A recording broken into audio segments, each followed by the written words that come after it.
Hey there, welcome to Plus Talk on Plus Life. We're all about turning positive into a plus, and today we are talking about the ongoing blood donor ban. It's also preventing gay men from donating plasma. I am joined by our resident Dr. Anu, and we're also joined by Dr. Christopher Foltz, staff physician at Desert AIDS Project. Thank you both for being here.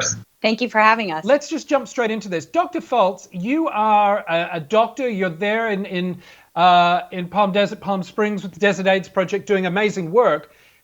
You tried to donate plasma recently because of the whole coronavirus COVID-19 thing. What happened? Yeah, so I got diagnosed with coronavirus around mid-March or so. Luckily had a very, very mild, almost asymptomatic disease course, which is very lucky. And recovered very quickly, was tested multiple times to make sure I was negative, tested for an antibody to make sure I had it, and then wanted to donate plasma to help out with some of these convalescent plasma studies and therapeutics that we're using for some of the sickest of the sick hospitalized patients. And unfortunately, because of the gay male donor ban, essentially that's been around since the early years of the AIDS epidemic, I was rejected. So unfortunately was not able to donate my plasma. How frustrating is that for you as a physician who know the risks, know the science, know the medicine, to get turned down? Frustrating doesn't begin to say it, but very, very frustrated. I knew this ban existed, and I knew going in I had the chance of being rejected. But with everything that's going on and with this experimental therapy that is showing some promise, across the world, I had hoped that bans would be, less scrutinized or less, I guess, followed, just given the science behind the ban is so outdated and makes no sense, essentially. That I kind of hoped that this would be the moment where this ban would kind of fall apart, but unfortunately, that wasn't the case. Dr. Anu, we understand the ban was put in place in the 80s when HIV and AIDS was just a new thing. More recently, the FDA moved to restrict the ban to 3 months. That being that if you are a gay male or a man who has sex with men, you have to wait 3 months before you are allowed to donate blood. Just how out of step is this ban in this day and age, Dr. Anu? I do have to say that it is, personally speaking, I think that it is out of step, because I think that we need to also follow suit to what the rest of the world and the nations are doing. Like we've had so many advancements when it comes to medications, such as PrEP, right? And just awareness and education. And it's just sad for us to see that, especially during this time of COVID-19 and the outbreak and the need, just forget even COVID-19, the need for blood donations, we're not actually accommodating physicians such as Dr. Fox here, who is willing to even donate blood and is responsible. And I think that it's sad that we're still discriminating. And there's other countries, forget about just gay men. I think that we have to look at just people in general and lifestyle choices.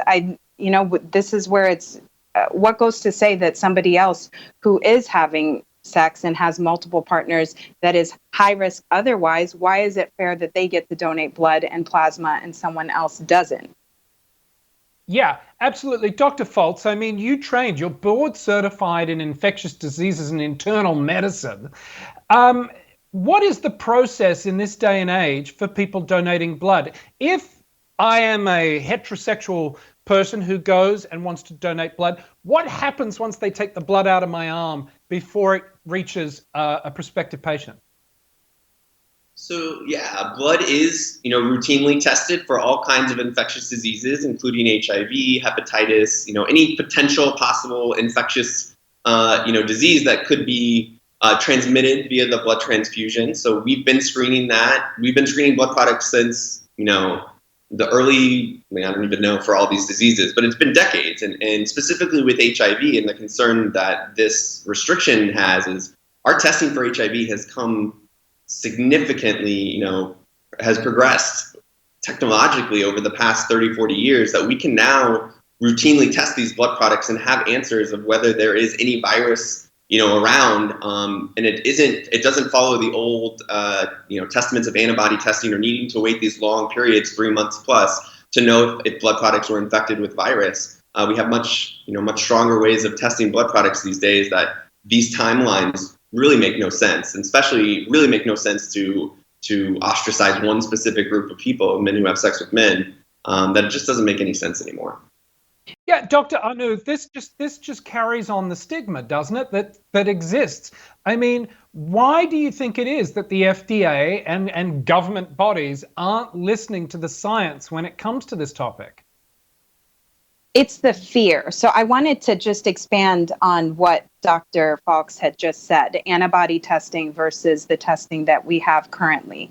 So previously, yes, they were using antibody tests and P24 antigen assays. So it looked to see a delayed type of a response to see if a person was infected, then looking at the antibodies that developed in that person to HIV. But right now, there's nucleic antigen testing, which looks for the infection currently, and it's very, very quickly detectable and only needs a few, particles of the virus, or the few count-wise. It doesn't need, you don't need to have a high viral load or a high viral count for you to turn positive. So we're seeing advancements in this, but I think the reason why the FDA may be behind is because of fear when it comes to that window that we were talking about, that testing window where a patient may still be negative or non-detectable. But I think that needs to be cut down, and also very, very patient specific. If a patient is very responsible, taking PrEP, regardless of their lifestyle, I would say that we do need to take account into a person's lifestyle. But if they are responsible as far as taking the medications they need to and are undetectable, then I think they should be qualified. Yeah, Dr. Foltz, help me understand the difference between donating blood and donating plasma. Yeah, I mean, it's very, very similar. When you donate blood, they take the whole product. So they're taking the red cells, the white cells, the proteins, everything. And then that can be used separately. They can take the red cells out, give those to people, take the plasma or the proteins out, give those to people, take the platelets out, the different components they can take out. Why plasma is such a hot topic right now is we want these antibodies that may be protective or neutralizing for the COVID-19 virus or the coronavirus. So you take out someone who's recovered, who has built this antibody response to COVID, and you can transfer those proteins that may have some protection or some therapeutic benefit, give those to a sick patient, and hope that those antibodies will then help fight the virus off. And this is a general question.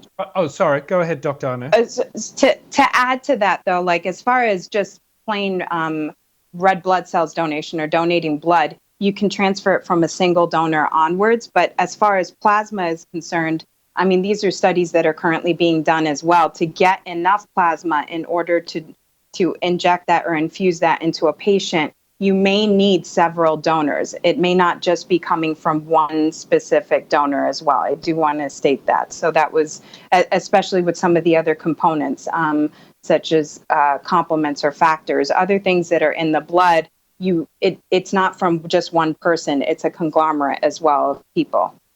Okay, this may sound like a silly question, but in the everyday vernacular, because I'm not a doctor and I don't pretend to play one on television, is there a difference between HIV in the blood and HIV in plasma? Are they one and the same? Help me sort of separate those two. Yeah, HIV normally is the virus itself is integrated into a certain type of white blood cell. So usually it's in the cell component, but there is obviously the theoretical chance that some virus could be in between, where it's not completely in a cell or it's in a replicating stage, and there is some virus that may be living outside of the cell or in the plasma or in these other components of the blood. So there is a small risk that it's in the plasma or in these other areas, but with the testing that we have and the ability we have to detect it, it still shouldn't be a limiting factor in the right setting. In the low risk patient, with testing, the chance of a true HIV infection in this product is extremely, extremely low.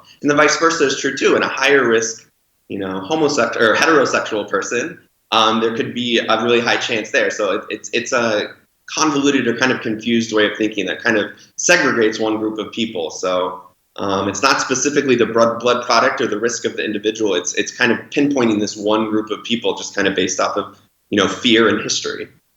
Yeah, and Dr. Anu, to build on that, if I were a heterosexual male who, let's say, was an IV drug user and decided that he wanted to have had a bit of a wild weekend and have some fun with multiple partners, I can get up on Monday morning and go down to the blood bank and give my blood, right? There's no question about any of that. So is it a moral question over a science question? But you still would get tested. That individual would still get tested if they donate their blood. They would still get tested for hepatitis B, C, yes, but they wouldn't necessarily, unless they admit to it. So there's another fact into this. And I mean, me personally, I've been banned from giving blood because of the fact that I go to India. And it's because of certain diseases, etc., that may be in India, except for the state of Kashmir. So as long as I go there, but if I didn't mention it and I said, hey, I've been in the United States for over a year, I don't necessarily know how much of this is also, how do they fact check? You can essentially lie your way through it, correct? Yeah, you could. I mean, these are self-reported questions. So, they gave me a list of some 36 questions or something I had to go through and answer yes or no questions to. There's tons of things that, probably could be updated and taken off this list just because of how low risk it is. But yeah, it is all self-reported. So I easily could have lied and said, I was a straight man and I would have been able to give my blood that day. But, right. That ethical position in me just wasn't going to do that. No, and that's the ridiculous thing, because there are people out there who will watch this and go, well, look, if you want to give blood, just lie. But why should anybody have to lie about who they are when they're trying to help? Especially in a healthcare setting where, truth is pivotal and important in learning all these risks so that we do give safe blood products and we don't give unsafe blood products. The system is important, but we shouldn't be, putting people in that position where they would have to lie in order to do something beneficial for somebody else. So what are the next steps? Then this question is to both of you. What do we do next? And we're down to 3 months. I believe, and correct me if I'm wrong, Brazil has eliminated this ban. Doesn't matter who you decide to have sex with in Brazil, you can donate blood. How does America get over this, especially in the midst of a pandemic when people need the blood and they need the plasma? It's a good question. I think the biggest thing is advocacy. Like I've been doing a couple of these talks and hearing people say, I didn't even know this ban still existed. I didn't even know that was a restriction. And I think that's the biggest thing is we need to get this message out there that, this is a large pool of people who are able to donate and could potentially save lives, especially in the current times. And automatically they are being rejected. And I think just getting that message out there that this is absurd in our, current state of being able to test blood products, that hopefully we can get this message out. And it's sad that it took something like COVID-19, a global pandemic, to bring this up to the world, but I think it's an important message. Yeah, what do you think, Dr. Anu? It's a little bit more complicated too, because number one, I think that what we're doing right now, I completely agree, it's advocacy, but two, I would say it's education. What I'm noticing is that part of the stigma that we still have is because people do not understand HIV completely. They don't understand the testing process. They don't understand the science behind it. And it's teaching people about that in a manner that they understand so that their fears are squelched, number one. Two, I would say, is to bring in data from other countries, bring in more data, right, to show the evidence that there is decreased risk when it comes to transfusions and blood products, et cetera. And this, despite this fear, again, of that window period, and relaying that out to people. So that's why I'm saying it's complicated, and we really, it's unfortunate about the trying time that we have, but then on the plus side, I do think that this is great that this occurred so that issues like this are being addressed, and people like Dr. Fox are speaking out and getting attention regarding this issue.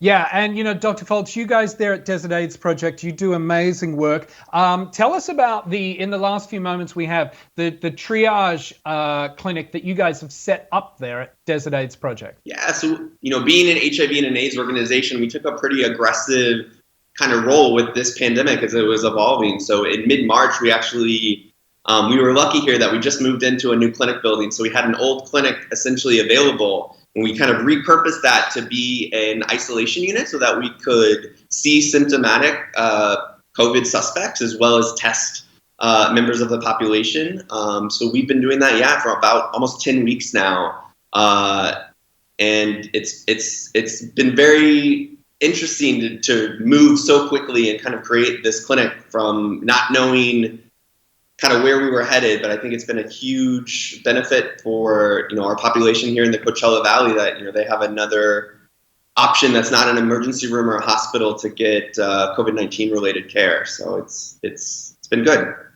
I would imagine also that helps, especially with older HIV positive people living with HIV over the age of 50, who the trauma of having lived through one pandemic and sort of come out almost out the other side, since it's still an ongoing journey, but not having to sort of go back into a hospital environment, to be able to go into somewhere that they know and trust if they've come down with COVID-19 is a good thing. Dr. Christopher Foltz, thank you so much for joining us. Dr. Anu, as always, a pleasure. That's all we've got time for on this Plus Talk. Thanks for watching. If you want to find out more, check out the website, pluslifemedia.com, or follow us on social media. We are at Plus Life Media. Dr. Foltz's story is a very, very interesting one, very timely, and one that if you have a voice, make sure it's heard. We've got to change these rules. We'll see you next time.